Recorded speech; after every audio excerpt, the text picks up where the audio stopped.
Assalamualaikum warahmatullahi wabarakatuh. Salam sehat untuk kita semua. Kali ini saya akan mencoba menjelaskan materi yang berkaitan dengan investasi asing langsung atau foreign direct investment. Baik, di mana di dalam investasi asing langsung atau foreign direct investment itu terdapat perdagangan atau investasi mana terjadinya transaksi jual beli barang atau jasa antara dua belah pihak atau lebih. Kemudian setelah adanya perdagangan tersebut terjadinya investasi penanaman modal pada suatu bidang usaha yang bertujuan untuk mendapatkan suatu keuntungan, yang dimana penanaman modal itu dapat berupa uang atau aset berharga lainnya ke dalam suatu benda, lembaga atau suatu pihak dengan harapan pemodal atau investor kelak akan mendapatkan keuntungan setelah kurun waktu tertentu. Oke, baik. Kemudian apa saja sih jenis dari investasi? Ada dua, yaitu ada FPI dan FDI. FPI adalah Foreign Portfolio Investment, yang dimana mengacu pada investasi jangka pendek pada instrumen keuangan seperti contohnya surat utang, saham, dan obligasi dan lain-lain lah di negara lain untuk pembelian di pasar saham. Investasi ini tidak memberi investor kontrol dan kepemilikan langsung atas aset perusahaan. Begitu. Dan apa itu FDI? FDI menurut UU nomor 25 tahun 2007 pasal 1. FDI atau PMA adalah kegiatan menanam modal untuk melakukan usaha di wilayah negara Republik Indonesia yang dilakukan oleh penanam modal asing. Baik yang menggunakan modal asing sepenuhnya maupun yang berpatungan dengan penanam modal dalam negeri. Kemudian ada definisi lainnya untuk FDI, yaitu FDI adalah investasi pada aset atau faktor produksi untuk melakukan usaha atau bisnis di luar negeri. Untuk definisi yang kedua, itu ada FDI adalah suatu kepemilikan atas penguasaan 10% saham perusahaan atau saham ekuivalennya dalam suatu bisnis. Berikut cara untuk melakukan FDI. Yang pertama adalah investasi greenfield, pendirian perusahaan baru modal dari investor asing, yang dimana investasi greenfield ini adalah alternatif investasi portofolio asing, dimana individu atau perusahaan hanya membeli saham atau obligasi dari perusahaan yang sudah ada. Kemudian yang kedua ada merger. Merger adalah penggabungan perusahaan, di mana penggabungan dua perusahaan atau lebih dengan salah satu yang diantaranya tetap berdiri dengan nama perseroannya, sementara yang lain lenyap dengan segala nama dan kekayaannya dimasukkan dalam perusahaan yang tetap berdiri tersebut dengan atas dasar hukum. Kemudian ada akuisisi, yaitu pengambil alihan dengan membeli saham atau aset. Dan yang terakhir ada joint venture, kerjasama modal asing dan modal domestik, di mana suatu perusahaan yang didirikan oleh dua atau lebih entitas bisnis untuk menyelenggarakan bisnis bersama dalam jangka waktu tertentu. Baik, berikut adalah data dari FDI pada tahun 2013 sampai 2019. Data ini diambil dari BKPM, yaitu sebuah badan yang dibentuk oleh pemerintah untuk menangani atau mengatur berjalannya segala kegiatan berkaitan dengan penanaman modal asing ataupun penanaman modal dalam negeri atau domestik. Baik, dari data FDI yang saya ambil ini bisa kita lihat ya bahwa trennya ini sempat mengalami penurunan.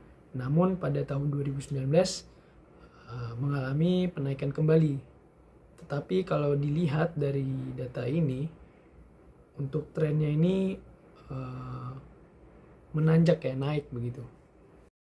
Baik, jadi di FDI itu ada istilah inward FDI dan outward FDI.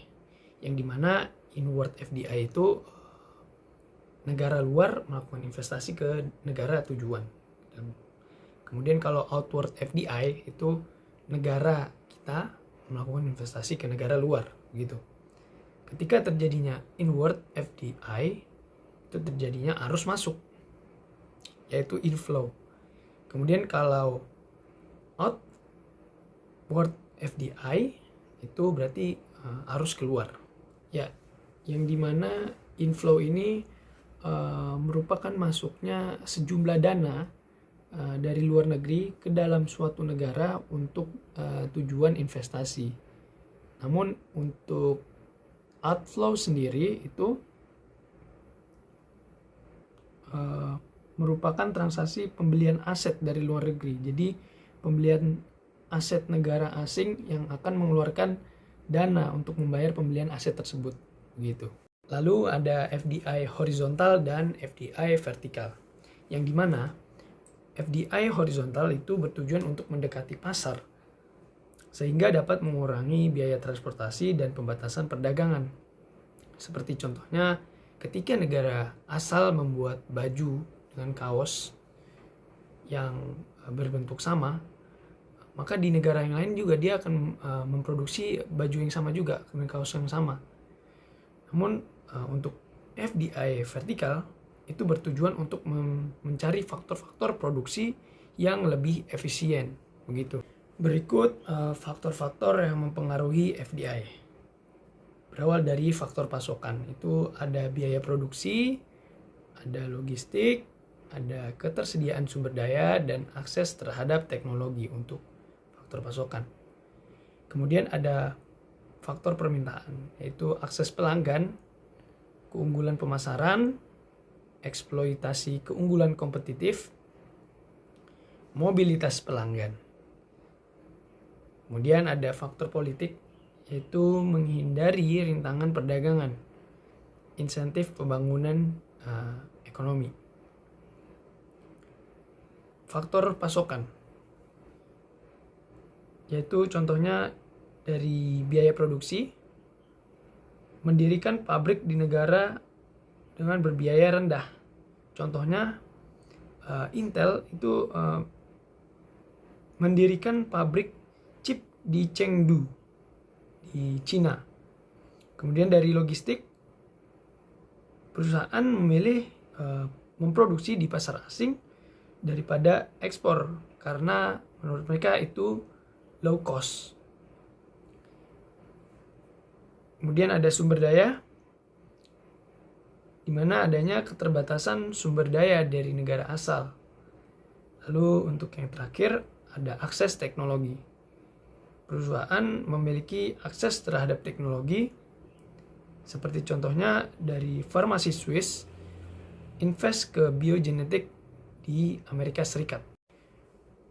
Baik, berikut faktor dari permintaan.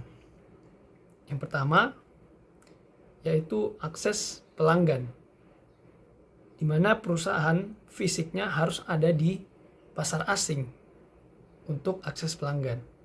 Kemudian ada keunggulan pemasaran, di mana adanya aktivitas pemasaran yang lebih efektif. Kemudian ada eksploitasi keunggulan kompetitif, di mana memanfaatkan brand perusahaan atau produk dari perusahaan tersebut. Kemudian yang terakhir ada mobilitas pelanggan, upaya untuk dekat dengan pelanggan, itu pastinya dibutuhkan. Itu. Kemudian ada faktor politik. Faktor politik ini yang pertama adalah menghindari trade barrier, yang dimana terjadi karena tingginya trade barrier di sebuah negara asing. Kemudian ada insentif pembangunan ekonomi, pemberian insentif bagi investor. Contohnya yaitu tax holiday dan allowance. Jadi untuk teman-teman mungkin apabila kurang jelas dari penjelasan saya, dapat melihat lebih jelas lagi untuk penjelasannya atau bisa membaca di bukunya Griffin, Bisnis Internasional. Sekian dari saya. Apabila ada tutur kata atau salah dalam pengucapan, mohon dimaafkan. Terima kasih banyak. Wassalamualaikum warahmatullahi wabarakatuh.